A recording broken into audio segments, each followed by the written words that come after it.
मूर्छित हो गया था और पैर का दबाव एक्सीलेटर पर ज़्यादा हो गया था। उससे पहले 60-70 की स्पीड में गाड़ी चल रही थी, लेकिन उस टाइम पर जब मैंने देखा था नई गाड़ी है ये और 80 की स्पीड हो रही थी उस टाइम पे, तो मैंने उसको हिलाया डुलाया, हाथ लगाया, वो देखा तो हाथ छोड़ के वो तो साइड में टेढ़ा पड़ा हुआ था, आँख ठहरी हुई थी और गर्दन कंधे पे थी। डिवाइडर में लगते ही मैं संभल गया, उसकी स्पीड बढ़ गई थी उस टाइम पे। बस स्टैंड पे हम मौजूद हैं और सुनिया है एक हरियाणा रोडवेज की बस भीड़ आप मेरे पीछे देख सको हो, सवारियां की जान जो है जोखिम में। लेकिन जोखिम में क्यों? क्योंकि चलती बस में ड्राइवर को आ गया अटैक और फिलहाल वो कंडक्टर जिस कारण जो है 20 से 30 सवारियों की जान बची, उनसे बातचीत करेंगे। हरियाणा रोडवेज के कंडक्टर हैं, वो ड्राइवर भी फिलहाल होश हवाश में आ चुके हैं। नमस्कार सर। भाई सभी नमस्कार जी, नमस्कार, धन्यवाद। सर आप कंडक्टर हो या ड्राइवर हो? मैडम ये तो एक समय और टाइम की परिस्थितियों के अनुकूल हो सकता है। हमने वो होश भी आ गया और समझदारी थी, क्योंकि मैं एक्चुअल में पहले से एक हैवी लाइसेंस से धारक भी रहा हूँ, लेकिन ड्राइवर नहीं हूँ, परिचालक था। उस टाइम पे ड्राइवर वाला भी हमें अपना रुख बरत गए और इस वजह से ये सारा अनहोनी होने से बच गए हैं। कब की बात है सर, ये कैसे घटना हुई? ये 24 तारीख की मिडनाइट 1:55 की घटना है ये। क्योंकि ये पलवल डिपो में मैं परिचालक हूँ और वहाँ से सुबह 11 बजे गए थे, तो 11:15 बजे हमने चंडीगढ़ से चलना था। 11:15 बजे राइट टाइम पर चंडीगढ़ से चले थे, तो ये करनाल से गरोंडा से निकलते ही जो टोल क्रॉस किया था, वो टोल क्रॉस करने के बाद ड्राइवर की गाड़ी एकदम से डिवाइडर से टकराई है और ड्राइवर की गाड़ी डिवाइडर से टकरा। उस टाइम पे मैं सेकंड वाली सीट पे था, उससे 1-2 सीट पीछे था मैं। हाँ, तो डिवाइडर से टकराई है तो मैं उठ के एकदम से गया हूँ। मैं सोचा शायद नींद इनका झपका आ गया होगा इनने। साहब का क्या नाम है? उनका प्रताप जी है नाम। प्रताप जी कहाँ से हैं? ये वैसे बेरी से बिलोंग करते हैं, लेकिन हाँ पलवल डिपो में ही वो। हाँ। कब से लगी आपकी पलवल डिपो में ड्यूटी? मैं 6 महीने पहले ट्रांसफर होके आया था ये ऑनलाइन में। अच्छा जी, कहाँ से? मैं रोहतक से बिलोंग रोहतक सांपला की जी गाँव से बिलोंग करता हूँ। अच्छा जी। तो पहले यहीं रोहतक में ही था मैं 6 महीने पहले। को आया अटैक? जी। तो गाड़ी लगी ड्राइवर उस डिवाइडर में? हाँ, डिवाइडर में लगी। डिवाइडर में लगते ही मैं संभल गया, उसकी स्पीड बढ़ गई थी उस टाइम पे गाड़ी की, तो मुझे पता है शायद उसी टाइम पे मूर्छित हुआ। 20 से 30 सवारियों की जान जो जोखिम में। 20-30 के ज्यादा भी हो सके, जो सब की जान जोखिम में थी और हो सकता है वह किसी और गाड़ी से भी भिड़ थी, क्योंकि उसका तो कोई अंदेशा था ही नहीं किस साइड में जाएगी या पलटेगी या दूसरी हमें टक्कर मारेगी या कोई और टक्कर मारेगा। ये तो बस एक अनहोनी से बचने थे उस टाइम पे, तो अंदाजा नहीं लगा सकते जान माल की हानि कितनी होनी थी। हाँ, रात का टाइम था, मतलब रात का 1:55 का टाइम था। सही। हाँ, तो इस ने सर जब किया गया नींद की ना जबकि तो यूं ना आई ना, मैं उसके पास में तुरंत मैं पहुंचा हूँ। स्पीड गाड़ी की उस टाइम पैर का दबाव एक्सीलेटर पर ज़्यादा हो गया था।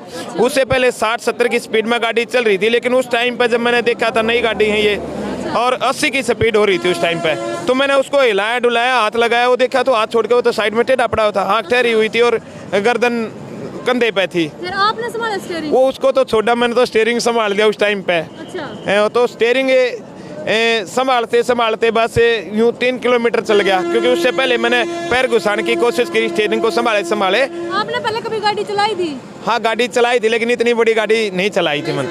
नहीं। तो ब्रेक नहीं दबाने की कोशिश करी आपने? नहीं, वो ब्रेक दबाने वाला तो बताने लग रहा हूँ कि मैं जब वो ड्राइवर बैठा था तो उसके साइड में पैर पहुंचाने की कोशिश करी, जैसे वो मूर्छित होया पड़ा था और स्टीयरिंग को मैं एक हाथ से संभाले हुए था। लेकिन ऐसा हो गया कि जो लेटेस्ट वर्जन की जो गाड़ी आ रही ना, इनका अंदर से बोनट ज्यादा चौड़ा है बोनट है। वो पैर वहाँ डाल तो दिया, लेकिन फंस गया। मैं तो सोचा मर तो भी गया भाई, ये तो हो रहा है जो भी हो रहा है। लेकिन मुश्किल से पैर निकाला, एक हाथ से स्टीयरिंग संभाले रहा, लेकिन ना कामयाबी मिली। कोई नहीं, वो आते, लेकिन मैंने उनको बताया को ना। सबसे पहले तो मैं अपना, अगर उनको यूं बता देता कि ड्राइवर ने अटैक आ रहा है, तो शायद वो गाड़ी से कूद जाते हो, और अब तो अनहोनी से बच गए हैं, जब शायद हो जाती। हाँ, मैंने पहले अपने हिसाब से देखा जैसे भी था। फिर मैं पैर निकाला, मुश्किल से पैर निकाले, स्टीयरिंग संभाले। फिर मैं साइड में खड़ा रहा, स्टीयरिंग संभाले रहा। मैं बोनट पर लेट कर हाथ पहुंचाने की कोशिश करी ब्रेक तक, मगाले कोशिश करूँ, लेकिन वो हाथ भी नहीं पहुंच पाया। ये लेटेस्ट वर्जन की जो गाड़ियाँ ना, इनमें सिर्फ ड्राइवर ही कंफर्ट रह पावा है, दूसरे का कुछ नहीं जा पाता वहाँ पे। तो फिर जब यूँ देख लिया हाथ भी नहीं गया और कुछ भी हो सका है, मैं एक बार गर्दन उठाऊँ, एक बार हाथ पहुँचाऊँ, ना सफल होया। जब मैंने पीछे से 2-4 जवान सवारियाँ थी, मैंने उनसे यूँ कहा है, भाई एक बार ये जवान है भाई, आइयो एक बार आगे ने। बोले जी क्या बात होगी?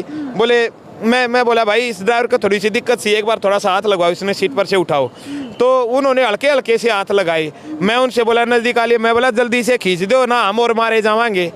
जब उनने थोड़ा सा स्पीड दिखाई और उसको उठाया, फिर मेरे से पूछने लगे बोले आपने गाड़ी चलानी आव है, आप मका डरो ना, झिझको ना, ठीक है हम कंट्रोल कर लेंगे, आप निश्चित रहो, हाँ मुझे आती है ड्राइविंग और आप इसने निकालो। जब उन्होंने उसको खींचा और निकाला, जब उसका पैर एक्सीलेटर से उठा, जब गाड़ी थोड़ी सी डाउन में आई है और जब वो दौड़ रही थी उससे पहले मैंने उसको न्यूट्रल कर दिया था, नहीं तो गियर में थी, स्पीड ज़्यादा थी, पैर का वजन था, बस उस ऑन होने से बच गए वो टाइम। फिर गाड़ी कहाँ रोकी आपने जगह? गाड़ी कम से कम मेरे अंदाजे 3-3.5 किलोमीटर चल पड़ी थी, बिल्कुल साइड में लगाई। तो आप क्या कहना चाहोगे, ये और भी नए जवान बालक हरियाणा रोडवेज में भर्ती होना चाहे हैं, कंडक्टर भी लगना चाहो, ड्राइवर तो देखो लगना ही चाहे, तो क्या कहना चाहोगे, ड्राइवरी थोड़ी बहुत आनी चाहिए? देखो जिस पद प्रतिष्ठा पे ये काम करते हो, सबसे पहले तो सरकार को देखना चाहिए किसका काम बनता है और किसने किया है। ये तो मैं नहीं कह पाऊंगा कि ये ड्राइवर होने जरूरी हैं, सरकार देखे उस मैटर को तो ट्रेनिंग चाहिए। हाँ, लेकिन ट्रेनिंग इतनी पता है, सबसे पहले तो सूझबूझ और हौसला होना चाहिए। अब ड्राइवर साहब किस सिचुएशन में है? सिचुएशन में वो ठीक है, ठीक परिस्थितियाँ। नेक्स्ट डे 5:30 बजे उनकी हालत ठीक थी मतलब एक दिन पूरा बेहोशी में? हाँ, वो बेहोशी में रह गए। उनका बीपी 198-200 के करीब में बीपी था। और जब उनको छुट्टी दी गई नेक्स्ट डे, तो जब भी मेरे ख्याल से 137-38 के करीब में उनका बीपी था। तो अब वो पलवल डिपो से आप हो? हाँ, पलवल जब पलवल डिपो को इस बात की जानकारी मिली, हाँ, तो डिपो वालों का क्या रिएक्शन था? नहीं, उससे पहले पब्लिक का ही रिएक्शन आ लिया था और जानकारी उनको तो नहीं मिली थी, मैंने उनको ड्यूटी सेक्शन में बताना पड़ा था। अच्छा। हाँ, तो ये और भी समाज सेवी संगठन भी हैं। राम राम भाई। राम राम बेबी। भैया चादर से क्या ले रहे हो आप? चादर भाई ने बढ़िया काम करे, क्या सम्मान कराएंगे। गांव कलावड़, राम कलावड़, यो कलावड़ रे। हाँ यो कलावड़ रहा। ये सुबह इनकी कॉल आई थी, तो ये कह रहे थे जी हम आपसे मिलना चाह रहे हैं। मैं बोला आप कौन भाई? बोले जी आप उस टाइम पर गाड़ी में थे जब वो हादसा हो रहा था और मैंने गाड़ी रोक आपसे पूछा। आपके साथ थे? ये साथ में तो नहीं थे, ये पीछे से आ रहे थे इन। हाँ, तो रात के इतने टाइम में जब रोडवेज गाड़ी रुकी है और सवारी उसमें से उतरे थी, तो इन्हें सोचा कुछ न कुछ बात तो जरूर होगी है। मैंने उस टाइम पर पुलिस को, PCR को और उसको कर रखा था, ये अपने एम्बुलेंस को। तो ये बोले भाई साहब मेरे लायक कोई हेल्प हो या ड्राइवर ने किसी ने तकलीफ हो तो गाड़ी में बैठाओ, मैं छोड़ दूं। मैं बोला कोई ना, धन्यवाद, अब तो कॉल कर रखी है, वो आऊँगा, वो ले जाऊंगे। तो इन्होंने भाई साहब ये किसी सामाजिक नहीं, मैं बिल्कुल पीछे नहीं था, इनकी गाड़ी गुड़ी रुक ली थी। अच्छा। और रुक के पास मैं लेकर आया, जब पूरी सवारियाँ का कुछ डर सा महसूस था, रोड पर खड़े थे। अच्छा। मैंने सोचा मैं कुछ न कुछ बात है। जब मैं गया था इसके पास तो बातचीत करी, ठीक ठाक हो गया था फिर। तो फिर आज किस तरह मनवाई कई दिन की बात आज हो गई? कल इसका कोई इंटरव्यू था चैनल पे, उस पर इसका फ़ोन नंबर था। फिर मैंने उस फ़ोन नंबर बात करी, फिर मैं चल भाई मैं आऊँगा, जैसा होगा वैसा कराएंगे तो भाई। क्या कहना चाहोगे इस भाई के लिए? इसकी वजह था कम से कम 30 साल जिंदगी जो है बची है। भाई हाइट में तो छोटा पर काम कर दिया है ना बड्डा। बढ़िया काम। हाँ, बड्डा भी कर दिया, बढ़िया भी कर दिया भाई।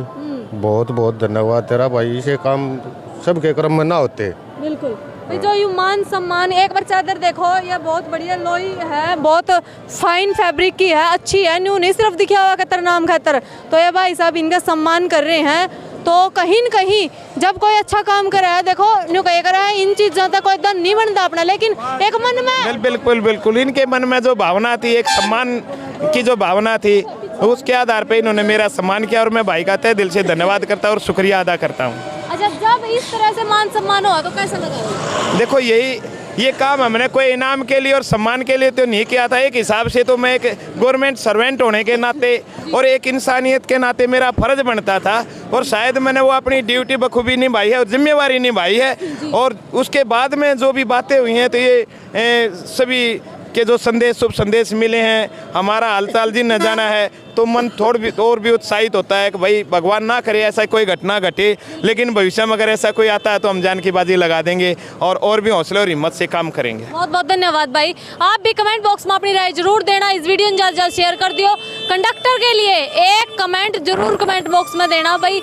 एक समझदारी तो आपने देखो, 30 से 40 सवारियों की जो है जान जो है बच गई है। नहीं, रात का टाइम था, धुंध भी उस टाइम पे पड़े कर दी शायद भाई। धुंध भी थी जी, कोहरा भी बहुत ज्यादा था, सर्दी भी बहुत ज्यादा थी। और मुझे यूं पता है कि जब मैं गाड़ी से उतरा हूं तुरंत में, तो उसको मूर्छित हालत में जब PCR में डलवाया है और जब मैं मोबाइल पे टच करने लग रहा था नंबर, तो उंगली कहाँ लग रही थी और हो क्या रहा था, विचलित से जरूर होते, घबरा रहे थे। कुछ तो ठंड की वजह थी, कुछ उस हादसे की वजह से, और हादसे की तो सच्चाई तो ये रही कि मैंने किसी को ये ना एहसास होने दिया कि आपके साथ मैं घबराया नहीं। बाद में तो देखो घबराहट एक दिन बाद तो हुई है, थोड़ा सा सोचा कि क्या होता क्या हो जाता, लेकिन सवारियों को महसूस नहीं होने दिया। जब उसको मूर्छित हालत में जब हमने पीसीआर में उसको बैठाया है उठा के, और जब उन सवारियों ने यूँ पता चला अरे क्या हो गया, क्या अरे कुछ ना हो रहा, कोई दिक्कत सी हो गई है इसने, और आप दूसरी गाड़ी में बैठो। मैं बाद में उसी डिपो की कोई गाड़ी थी पीछे, मैंने संपर्क साधा तो उस गाड़ी में वे सवारियों को मैंने बैठाया है, और तब हमें उसके बाद में पीसीआर के माध्यम से ही दोबारा वो मैंने को लेने आए हैं और घरौंडा हॉस्पिटल में एडमिट करवाया है।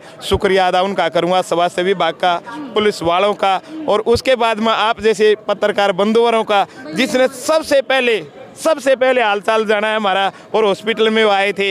एक दो भाई तो खाने के लिए भी बहुत सारा हमारा प्रेयर करी, भाई साहब आपका खाना लाऊं, खाना मीडिया तो चौथा स्तंभ है हमारा, तो